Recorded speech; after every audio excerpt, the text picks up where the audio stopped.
guest joining us will take us through all the triggers that we're watching out for and, of course, the expectations from the budget later this week. Jagannatham, equity head of SMC Capital Limited, will be with us from our Delhi studios.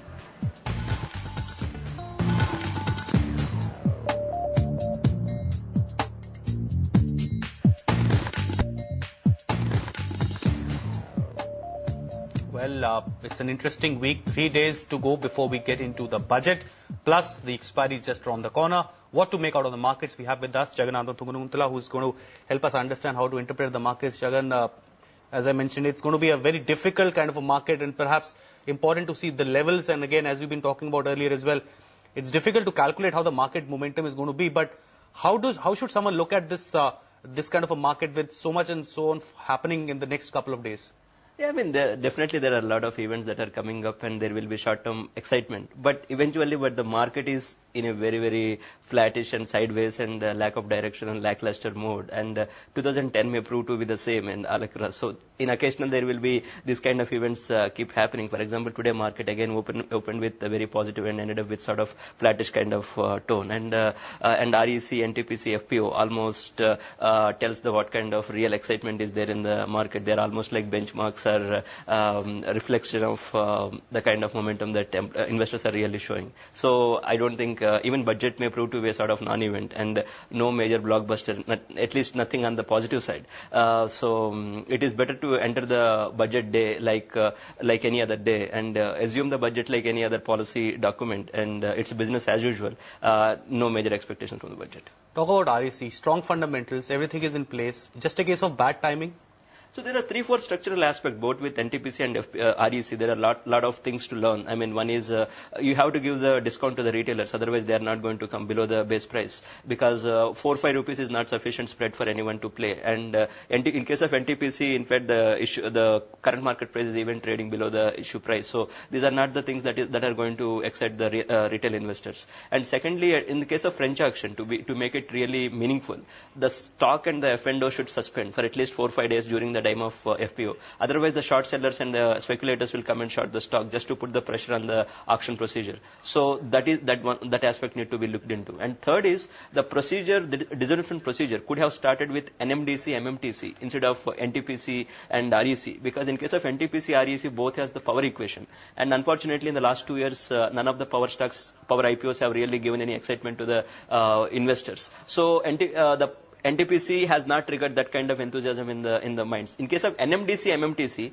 because the public float is so low, 0.5%, government has 99.5%, because it would have become technically an IPO. So FIIs, etc., would have got really excited to participate in them, because it would have become the first opportunity to play in the Indian minerals play. So strategically, these are all the few structural aspects could have done better, because REC, NTPC, definitely great companies. If somebody has a 2-3 year frame, both companies should be trading at substantial premium to the current levels.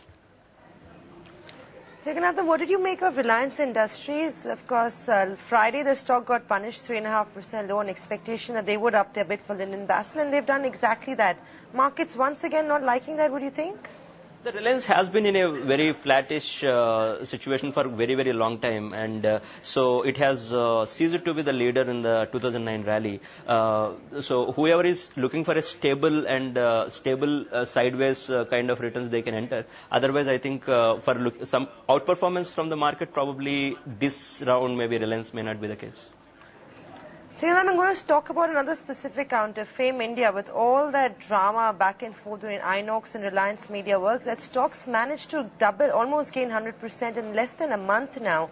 What is your call on that counter? Would you go long at this level, or would you say that if you're an investor, you've made money, get out of that deal, or would you continue saying that it's probably go out there and buy FAME or even Inox for that matter?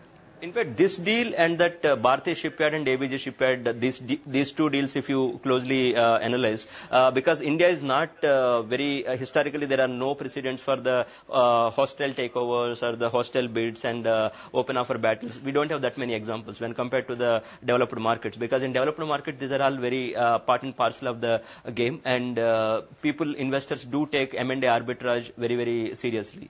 We have very few examples. That's why this FAME is appearing to be very sensational news. Whoever is as we've seen in case of that great offshore and ABG Shipyard kind of case, almost 300% rally that the target company's share price has reached. But in between, if one of the bidding parties stops its bidding process, the share price can see a sudden correction. That risk is always there. But whenever such competition happens, the rationality disappears. The bidders' animalistic spirits will come out, and they may keep bidding way above the rational levels. So the investors have to take this factor into account, that in between, if any bidder stops, the share price can fall very quickly.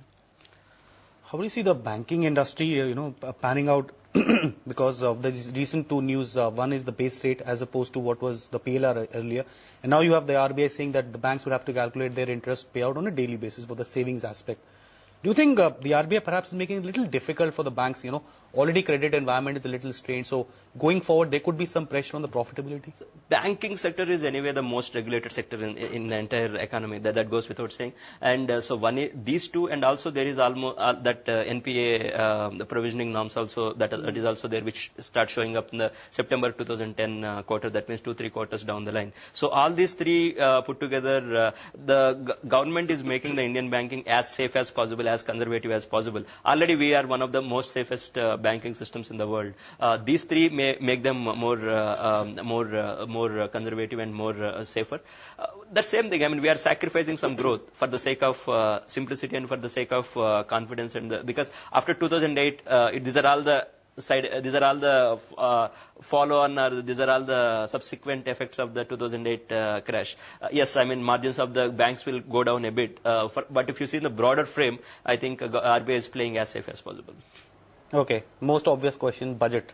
Any big bang expectations, or is it going to be again a non-event? It will be a non-event. I mean, nothing much is going to happen. And if market anyway didn't rally it that much, there is nothing called pre-budget rally this time. So there is no anyway much anticipation. So the risk of fall may be arrested to some extent because of that. However, it will be business as usual. I don't think there will be any. If you analyze anybody last 2-3 year budget, that is message is loud and clear.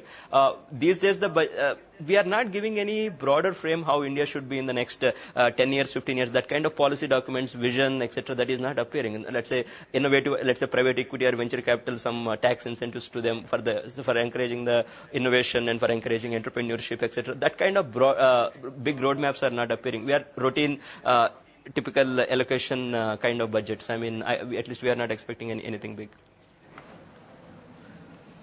Right. Thanks very much, Jagannathan, for joining us this evening on NDTV Profits. That's the view coming in on the broader markets. And, of course, budget. No real expectations from a pre-budget rally. But, of course, the budget will be crucial to determine the kind of gains or falls that we might see going into next week. But an important week. Remember, it's really a budget on Wednesday. You've got FNO expiry on Thursday. And Friday will mark the all-important union budget. Well, that is also all the time we have on the show. Thanks for watching. Keep it with the channel.